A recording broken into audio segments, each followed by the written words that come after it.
Kukatpally zonal commissioner మమతపై బదిలీ వేటు పడింది. ఆ ప్లేస్ లో కొత్తగా అభిలాషను నియమించారు సీఎస్ శాంతికుమారి.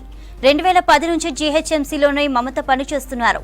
గత బీఆర్ఎస్ ప్రభుత్వంలో కీలక నేతలతో ఉన్న సంబంధాల కారణంగా జోనల్ కమిషనర్ గా కొనసాగారు. గతంలో జూబ్లీహిల్స్ కు డిప్యూటీ కమిషనర్ గా ట్రాన్స్ఫర్ చేస్తే 24 గంటల్లో షేర్లింగపల్లి సర్కిల్ కు ట్రాన్స్ఫర్ చేయించుకున్నారు. ఎన్నికలకు ముందు ఎల్బీనగర్ జోనల్ కమిషనర్ గా బదిలీ చేస్తే 24 గంటల్లో కుకట్పల్లి జోనల్ కమిషనర్ గా బదిలీ చేయించుకున్నారు. 2018 నుంచి కుకట్పల్లి జోనల్ కమిషనర్ గా కొనసాగుతోంది మమత. షేర్లింగపల్లి కమిషనర్ గా శబరిహాను నియమించారు సీఎస్. ఈ మేరకు ఉత్తర్వులు జారీ చేశారు. నేటిగా మరింత సమాచారాన్ని జీహెచ్ఎంసీ కార్యాలయం నుంచి శ్రవణ్ అందిస్తారు. శ్రవణ్, డీటెయిల్స్ అండి. గ్రేటర్ హైదరాబాద్ వ్యాప్తంగా ఉన్నటువంటి ఉన్నతాధికారుల్లో కొంతమందిని రాష్ట్ర ప్రభుత్వం ట్రాన్స్ఫర్ చేసింది.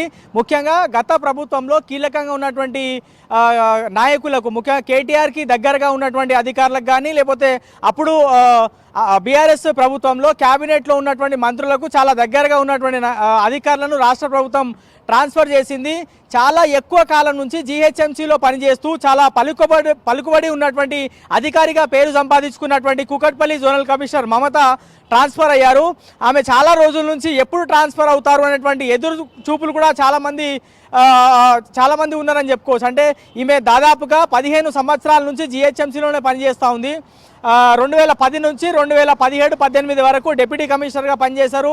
ఆ సమయంలో కూడా ఆమె జూబ్లీహిల్స్కి ట్రాన్స్ఫర్ చేస్తే నేను నా సత్తా ఏంటో చూపించుకుంటా అని 24 గంటల లోపల ఆమె ట్రాన్స్ఫర్ని నిలిపివేయించుకున్నారు. దాని తర్వాత మొన్న రీసెంట్గా ఎలక్షన్స్ ముందు చాలామంది అధికారులను రాష్ట్ర ప్రభుత్వం ట్రాన్స్ఫర్ చేసింది.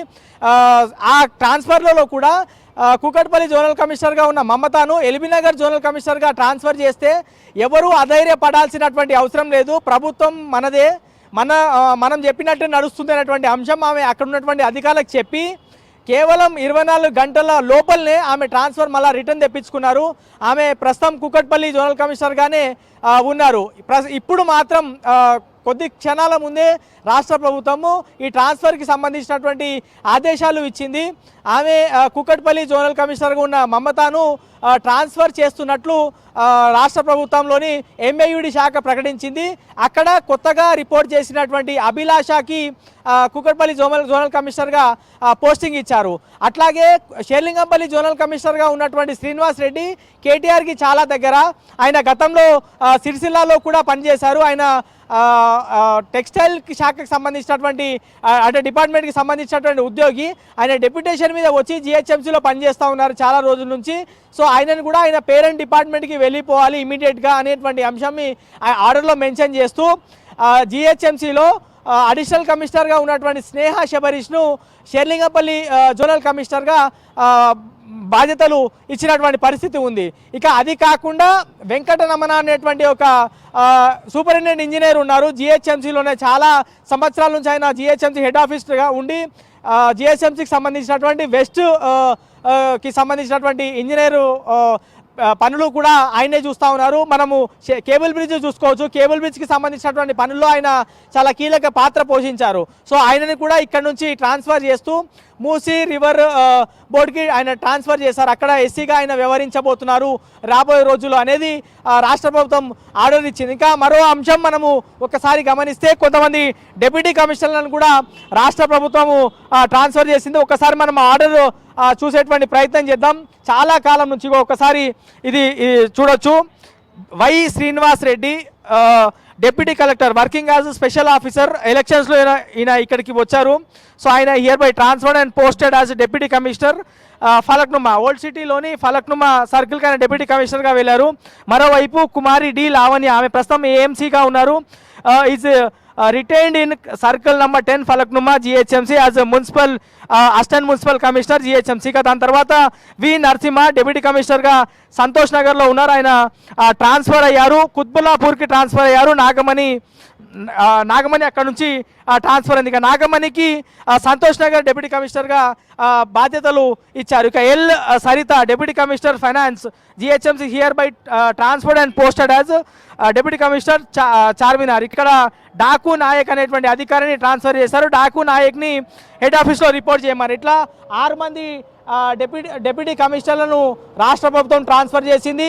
2 జోనల్ కమిషనర్లను కూడా ట్రాన్స్ఫర్ చేసింది. అయితే అతి ముఖ్యమైనటువంటి అంశం, చాలా సీరియస్గా నడుస్తున్నటువంటి అంశం, జిహెచ్ఎంసీలో ప్రస్తుతం చర్చనీయాంశమైనటువంటి అంశం ఏంటంటే మమతా ట్రాన్స్ఫర్. అప్పుడు ఎన్నిసార్లు ట్రాన్స్ఫర్ చేసినా ఆమెకున్నటువంటి పరపతితో, ఆమెకున్నటువంటి పరిచయాలతో, ఆమెకున్నటువంటి లింక్స్తో హుజురాబాద్ ఎన్నికల్లో మొత్తం రాష్ట్ర ప్రభుత్వంలో ఉన్నటువంటి కీలకంగా ఉన్నటువంటి మంత్రులు, ఎమ్మెల్యేలు, సీనియర్ నాయకులు అందరూ కూడా హుజురాబాద్ బైపోల్లో బిజీగా ఉండే. ఆ టైంలో కూడా ఆమెకు ట్రాన్స్ఫర్ అయితే ఆమెకి ఉన్నటువంటి సత్తాతోని, ఆమె చెప్పినటువంటి మాటలు చెప్తున్నా, నాకున్నటువంటి సత్తాతోని, నాకున్నటువంటి పరిచయాలతోని, నాకున్నటువంటి లింకులతోని కొంచెం సేపట్లోనే నా ట్రాన్స్ఫర్ మళ్ళీ రిటర్న్ వస్తుంది. ఇది మన ప్రభుత్వం, మనం ఎట్లా చెప్తే అట్లా నడుస్తుంది, మనం ఎట్లా చెప్తే అట్లా ఆర్డర్ వస్తుంది అనేటువంటి అంశాలను అక్కడ ఉన్నటువంటి అధికారులతో మాట్లాడితే ఆ అధికారులు స్వయాన చెప్పినటువంటి మాటలు నేను ఇప్పుడు ప్రస్తుతం చెప్పేటువంటి ప్రయత్నం చేస్తా ఉన్నా. దాదాపుగా 15 సంవత్సరాల నుంచి జిహెచ్ఎంసీ కూకట్పల్లిని ఏళ్తా ఉన్నటువంటి అధికారి ప్రస్తుతం ట్రాన్స్ఫర్ అయ్యారు. కాంగ్రెస్ పార్టీ ప్రతిపక్షంలో ఉన్నప్పుడు అందరూ ట్రాన్స్ఫర్ అవుతారు, కానీ ఆమె ఎందుకు ట్రాన్స్ఫర్ అవ్వరని చాలామంది నాయకులు కానీ ప్రస్తుతం ముఖ్యమంత్రి రేవంత్ రెడ్డి ప్రతిపక్షంలో ఉన్నప్పుడు చాలా ఆరోపణలు చేశారు. సో గవర్నమెంట్కి వచ్చిన తర్వాత ఎప్పుడైనా మరికొన్ని రోజుల్లో ఆమె ట్రాన్స్ఫర్ ఖచ్చితంగా ఉంటుంది అనేటువంటి అంశం తెర మీదకి వస్తుంది.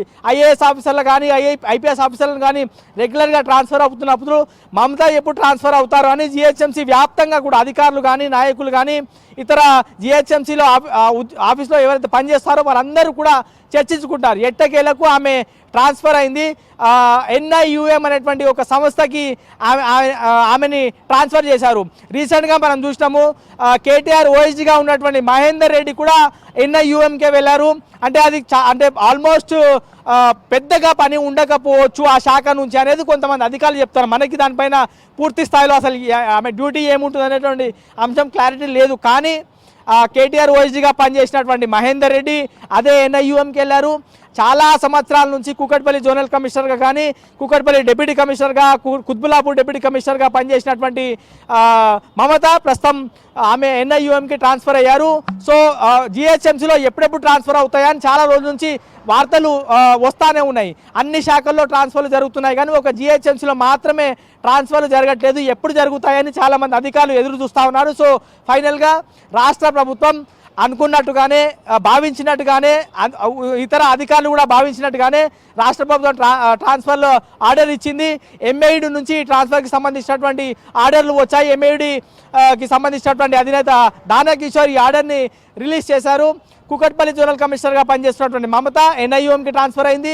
అండ్ షేర్లింగపల్లి జోనల్ కమిషనర్గా ఉన్నటువంటి శ్రీనివాస్ రెడ్డి ఆయన పేరెంట్ డిపార్ట్మెంట్ అయినటువంటి టెక్స్టైల్ విభాగంకి ట్రాన్స్ఫర్ అయ్యారు. సో ప్రస్తుతం అడిషనల్ కమిషనర్గా ఉన్నటువంటి స్నేహా శబరీష్ని షేర్లింగపల్లి జోనల్ కమిషనర్గా పంపించారు. అండ్ కొత్తగా జోనల్ కమిషనర్గా డిప్యూటీ అయినటువంటి అభిలాషను కూకట్పల్లి జోనల్ కమిషనర్గా నియమిస్తూ రాష్ట్ర ప్రభుత్వం ఆదేశాలు ఇచ్చింది. ఆర్డర్స్ కూడా వచ్చాయి. ప్రస్తుతం కొంతమంది అధికారులు జోనల్ కమిషనర్లు హెడ్ ఆఫీస్లోనే ఉన్నారు. ఒకసారి మనము ఇటువైపు ఇనోవాలు గమనిస్తూ ఉన్నాం కదా ఎదురుగా. ఇప్పుడు ప్రస్తుతం చాలామంది మొత్తం గ్రేటర్ హైదరాబాద్ వ్యాప్తంగా 6 జోనల్ కమిషనర్లు ఉంటే ప్రస్తుతం 4 జోనల్ కమిషనర్లు మనం చూస్తూ ఉన్నాం కదా. అవి జోనల్ కమిషనర్కి సంబంధించినటువంటి వెహికల్సే, అడిషనల్ కమిషనర్కి సంబంధించినటువంటి వెహికల్సే. ఈ బిల్డింగ్లో ఇది జిహెచ్ఎంసీలోని హెడ్ ఆఫీసు. ఈ హెడ్ ఆఫీస్లోనే జోనల్ కమిషనర్లతో, అడిషనల్ కమిషనర్లతో జిహెచ్ఎంసీ కమిషనర్ రొనాల్డ్ రోస్ ప్రస్తుతం సమీక్ష నిర్వహిస్తున్నారు. ఇవాళ ప్రజాపాలన చివరి రోజు. ఈ అంశాలపైన పూర్తి స్థాయి రివ్యూ జరుగుతున్నట్లు మనకున్నటువంటి సమాచారం. కానీ ఈ మీటింగ్కి కూకట్పల్లి జోనల్ కమిషనర్గా ఉన్నటువంటి మమత కానీ, షేర్లింగంపల్లి జోనల్ కమిషనర్గా ఉన్నటువంటి శ్రీనివాస్ రెడ్డి కానీ ఇద్దరు కూడా రాలేదు. ఈ ఇద్దరు అధికారులకి ముందే సమాచారం ఉందా లేదా అనేటువంటి విషయం మనకు తెలియదు. కానీ వాళ్ళిద్దరూ కాకుండా ఇతర అందరూ జోనల్ కమిషనర్ ఈ మీటింగ్కి అటెండ్ అయ్యారు. వాస్తవానికి కమిషనర్ ఏ మీటింగ్ పెట్టినా కానీ అందరూ జోనల్ కమిషనర్లు, అందరూ అడిషనల్ కమిషనర్లు, అవసరమైతే డిప్యూటీ కమిషనర్ని కూడా పిలుస్తారు, అవసరమైతే మేయర్ని కూడా ఇన్వైట్ చేస్తారు. కానీ ఈ మీటింగ్లో అందరు జోనల్ కమిషనర్లు లేరు, కేవలం 4 మాత్రమే ఉన్నారు. ఇద్దరు జోనల్ కమిషనర్లు ఎవరైతే ట్రాన్స్ఫర్ అయ్యారో జిహెచ్ఎంసీ నుంచి మమత కానీ శ్రీనివాస్ రెడ్డి వీళ్ళిద్దరూ ప్రస్తుతం మీటింగ్లో లేరు. వాళ్ళకి ముందే సమాచారం ఉందో లేదో అనేటువంటి అంశం అయితే మనకు తెలియదు. ఓవరాల్గా అయితే ఎప్పుడెప్పుడు ఆయన ఎదురు చూస్తున్నటువంటి ట్రాన్స్ఫర్లు జిహెచ్ఎంసీలో జరిగాయి. ఇద్దరు డిప్యూటీ కమిషనర్లు వెళ్ళిపోయారు. ఇద్దరు డిప్యూటీ కమిషనర్లు కొత్త వాళ్ళు అక్కడికి, ఇద్దరు జోనల్ కమిషనర్లు అక్కడికి వచ్చారు. అండ్ 6 డిప్యూటీ కమిషనర్లు ట్రాన్స్ఫర్ అయ్యారని చెప్పుకోవచ్చు. ఇది ఓవరాల్గా రాష్ట్ర ప్రభుత్వం జిహెచ్ఎంసీలో చేసినటువంటి ట్రాన్స్ఫర్ల పైన పూర్తి అప్డేట్. Thank you Shravan.